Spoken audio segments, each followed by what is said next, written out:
Kembali di Jurnal Siang, pemirsa. Asosiasi Industri Rekaman Indonesia dan Persatuan Artis Penyanyi Pencipta Lagu dan Pemusik Indonesia menghadiri undangan Presiden untuk mendengarkan aspirasi mereka terkait pembajakan di tanah air. Kita bergabung dengan reporter Mario Delima dan juru kamera Tuku Zulfan dari Istana Kepresidenan Jakarta.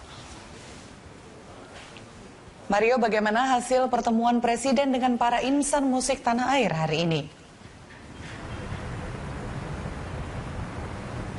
Ya Amanda, pertemuan yang dilakukan sejak pagi tadi pukul 9 memang lebih mendengarkan aspirasi dari kedua organisasi tersebut, termasuk salah satunya adalah dari Ketua Badan Ekonomi Kreatif Indonesia, yaitu Triawan Musnaf.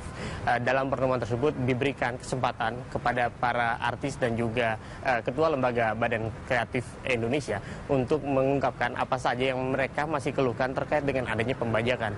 Karena memang menurut mereka pembajakan ini semakin masif, apalagi saat ini adalah era digital yang memudahkan para pembajak untuk lebih gampang atau besar-besaran membajak karya-karya mereka, dan hal tersebut tentunya merugikan negara dalam arti pajak dan juga merugikan para artis dari pendapatan mereka. Tadi juga diundang, selain Presiden mengundang dari kedua organisasi artis tersebut, tapi juga mengundang Menperin Saleh Hussein, Menteri Perindustrian, dan juga Kapolri Badrodin Haiti untuk mendengarkan langsung keluhan dari mereka, karena memang hal tersebut sangat berkaitan dengan adanya penindakan, dan hal tersebutlah yang mereka inginkan agar pembajakan tersebut ditindak lebih banyak lagi, tidak menjamur seperti saat ini, Amanda. Baik, Mario, lalu apa tanggapan Presiden terkait pembajakan di Indonesia yang kita tahu merupakan salah satu isu yang paling penting untuk menjadi topik bahasan hari ini?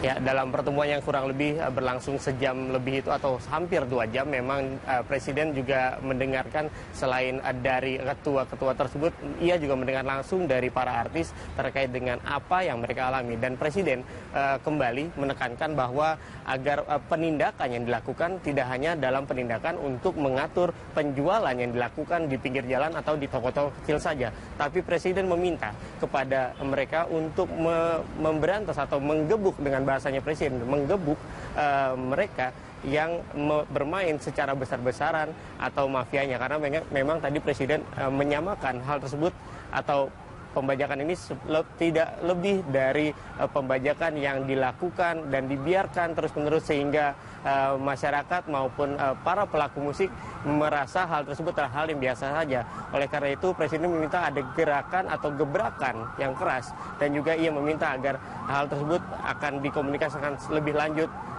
jika tidak ada tindakan setelah pertemuan ini. Dan berikut adalah kutipan dari Presiden Joko Widodo. Dan jangan juga yang dikejar-kejar itu yang berdagang di jalanan, barang kecil-kecil. Pemain besarnya aja kelihatan kok. Siapa? Kelihatan.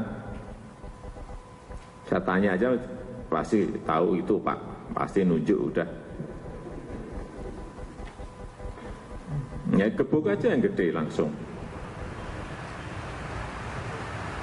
Ya, dan saat ini Presiden memang sudah selesai dalam pertemuan dengan lembaga-lembaga musik tersebut dan artis, dan untuk kegiatan selanjutnya Presiden sekarang melakukan pertemuan dengan 6 lembaga negara untuk mendengarkan apa saja update atau keluhan yang mereka terima terkait dengan adanya isu pilkada atau isu pergantian undang-undang pilkada yang akan dilakukan sesegera mungkin. Karena memang pada dasarnya Presiden ingin mendengarkan apa saja yang sudah dibicarakan khususnya di lembaga DPR dan MPR terkait dengan isu pilkada tersebut, karena mengingat dalam beberapa bulan ke depan akan dilakukan pilkada pertama untuk tahun 2015, dan sampai saat ini Presiden juga akan melakukan kegiatan yang terkait dengan pilkada juga nanti pukul 2 terkait dengan pertemuannya dengan Ketua Komisi 2 dan juga para pimpinan DPR RI untuk mendengarkan kembali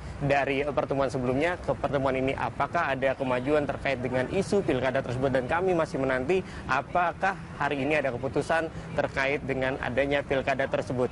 Kembali ke Anda, Amanda. Terima kasih Mario, semoga pertemuan hari ini bisa menghasilkan sejumlah kebijakan yang dapat menurunkan tingkat piracy atau pembajakan di Indonesia dan juga menjawab kekhawatiran insan musik lokal kita. Pemirsa, reporter Mario Delima dan juru kamera Teguh Zulfan melaporkan langsung dari Istana Kepresidenan Jakarta. Presiden RI ketiga Baharudin Yusuf Habibie menjadi salah satu pembicara motivator dalam acara Super Mentor. Di sela paparannya, Habibie menceritakan pengalamannya dalam mengambil kebijakan pada saat Golkar berkuasa hingga Habibie menjabat sebagai presiden menggantikan Soeharto. Habibie mengungkapkan dirinya belajar 25 tahun dari Soeharto. Saya itu orangnya yang menjadikan negara ini saya kasih otonomi pada daerah. Bukan itu saja. Dalam Orde Baru, saya cerita mekanismenya. Orde Baru itu pada tahun di mana dilaksanakan, boleh dikatakan, sidang umum MPR. Yang penting adalah dua orang. Pertama, setelah pemilu dipilih yang namanya koordinator atau ketua harian keluarga besar Golkar atau ABG. ABG adalah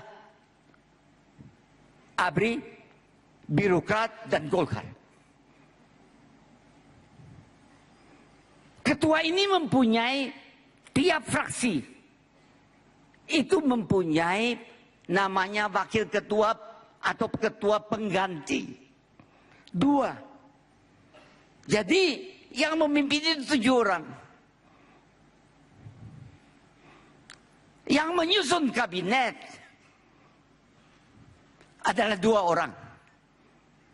Satu presiden terpilih dan satu ya ketua harian dari keluarga besar Golkar itu.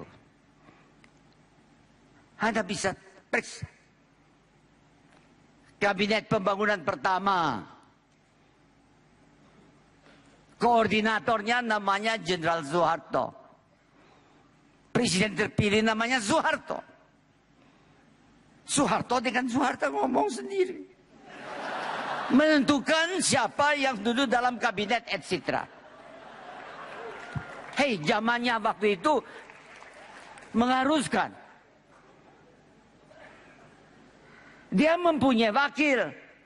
Tiap wakil itu dari 3 fraksi. Kebetulan pada kabinet pembangunan pertama, ya fraksi ABRI, ya Pangap. Wakilnya jelas Don Jenderal.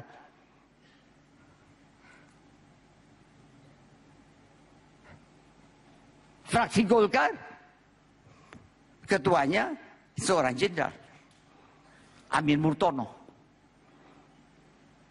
Wakilnya 2 jenderal. Utusan daerah diserahkan kepada Menteri Dalam Negeri adalah Jenderal Amir Mahmud.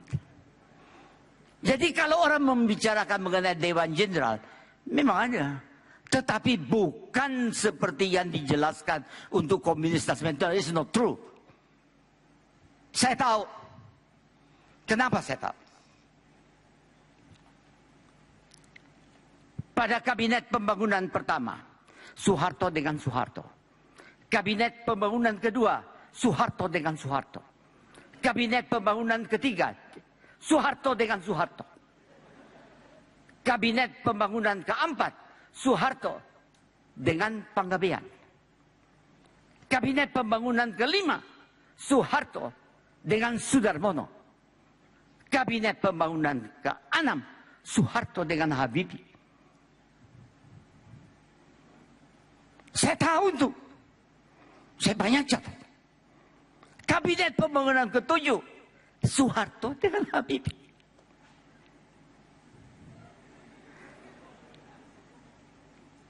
Cuman ada cumannya. Waktu kabinet pembangunan 7 itu, tidak ada penggantinya Habibie. Habibie sendiri.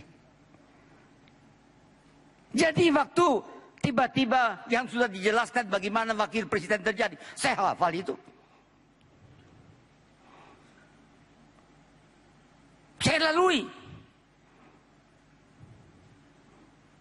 Nah, terus apa terjadi?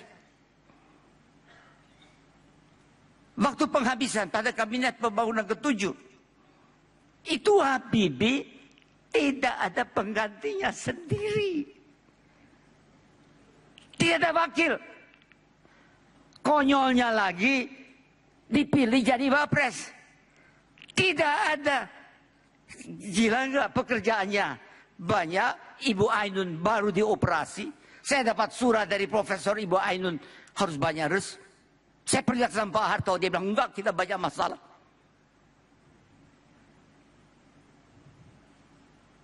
Dia bilang serahkan sama Allah.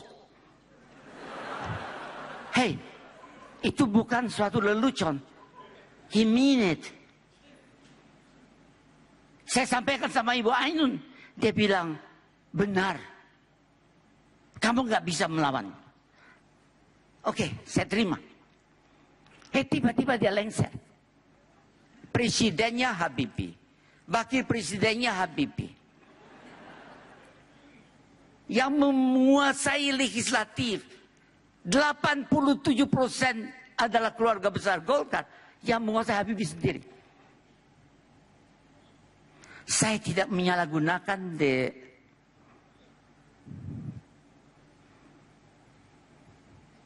saya memanfaatkan dengan baik. Mengadakan perubahan-perubahan. Berdasarkan keyakinan. Karena sebelumnya 25 tahun saya belajar dekat Pak Harto. Dan saya catat semua. Bukan dengan dari surat kabar atau buku. I went through it. Menurut hukum yang dikeluarkan oleh Montesquieu, namanya 3 kekuatan dalam suatu keadaan politik. Tidak boleh dikuasai satu orang. Karena itu diprediksi Habibie tidak akan mengatasi lebih dari 100 jam. I make changes. Itu mampu karena sebelumnya 25 tahun.